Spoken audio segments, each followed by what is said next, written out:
नमस्कार दोस्तों। महाराष्ट्र में एकनाथ शिंदे ये चाहते थे कि वो महाराष्ट्र के मुख्यमंत्री बने। बड़े दिनों तक मंथन हुआ, दिल्ली से लेकर बंबई तक की दौड़ हुई, नेताओं का आना जाना शुरू हुआ, एयरपोर्ट पर लोगों की भीड़ लगी, सब कुछ हुआ, लेकिन एकनाथ शिंदे मुख्यमंत्री नहीं बन पाए। मुख्यमंत्री बने देवेंद्र फडणवीस। शिंदे भड़क गए, उन्होंने कहा डिप्टी सीएम नहीं बनूंगा। आपको वो सब याद है कि किस किस तरीके से किसने क्या कुछ कहा। आखिरकार शिंदे डिप्टी सीएम बने तो शिंदे ने कहा ठीक है, डिप्टी सीएम आपने बना दिया तो गृह विभाग हमको दे दीजिए, क्योंकि जब फडणवीस डिप्टी सीएम थे तो गृह विभाग तो उनके पास था, तो अब तो हमारे पास आना चाहिए।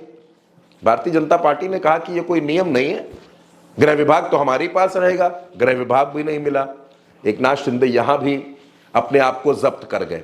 2 विभाग उनको दिए गए, वो जो विभाग मांग रहे थे वो तो नहीं मिले, पीडब्ल्यूडी और शहरी विकास उनको दे दिया गया। लेकिन अब फडणवीस ने एक बार फिर, देवेंद्र फडणवीस ने एक बार फिर अपमानित करना शुरू कर दिया है एकनाथ शिंदे को। क्या हुआ है मैं आपको वो बताता हूं। महाराष्ट्र में एक अथॉरिटी है जिसका नाम है SDMA, यानी स्टेट डिजास्टर मैनेजमेंट अथॉरिटी, जिसका काम है महाराष्ट्र में बाढ़ पर नियंत्रण करना, जिसका काम है अगर बाढ़ से विपरीत हालात बनते हैं तो उस स्थिति का मुकाबला करना। इस कमेटी में टोटल 9 लोग हैं और इस अथॉरिटी के जो चेयरमैन हैं वो देवेंद्र फडणवीस खुद हैं। लेकिन देवेंद्र फडणवीस ने SDMA से एकनाथ शिंदे की छुट्टी कर दी। एकनाथ शिंदे को इसमें एंट्री नहीं मिली, एकनाथ शिंदे इसके सदस्य नहीं बनाए गए। अब यह कहा जा रहा है कि दरअसल फडणवीस और शिंदे के बीच इन दिनों सब कुछ ठीक नहीं चल रहा है।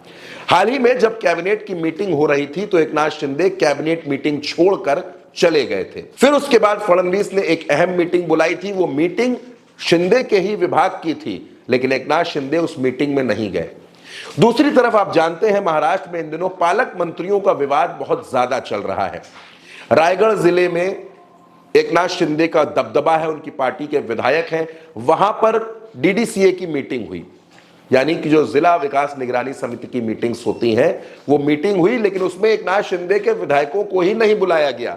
जब शिंदे के विधायकों से पूछा गया तो उनका कहना था कि हमको इस मीटिंग के बारे में कोई जानकारी ही नहीं थी। यानी दोस्तों आप ये समझ सकते हैं कि भारतीय जनता पार्टी और एकनाथ शिंदे के रिश्ते कितने ठीक चल रहे हैं।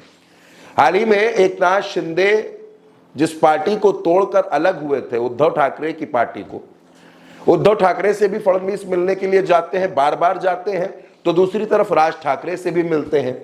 दरअसल कहा यह जा रहा है कि Bharatiya Janata party BMC elections के लिए अपनी मजबूत जमीन तैयार करना चाहती है।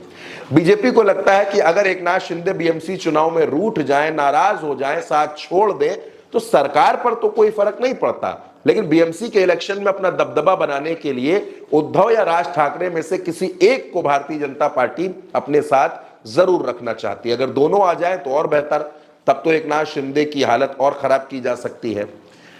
तो दोस्तों कुल मिलाकर महाराष्ट्र के सियासी एपिसोड में एकनाथ शिंदे वर्सेस देवेंद्र फडणवीस की लड़ाई लगातार बड़ी होती जा रही है। अब SDMC से छुट्टी होने के बाद शिंदे अब क्या करेंगे, बार बार महाराष्ट्र में उनको झटके लग रहे हैं, यह देखना बेहद अहम होगा। फिलहाल इस खबर पर आपकी जो भी राय हो, आप अपनी राय कमेंट बॉक्स में हमें जरूर बताइएगा। नमस्कार।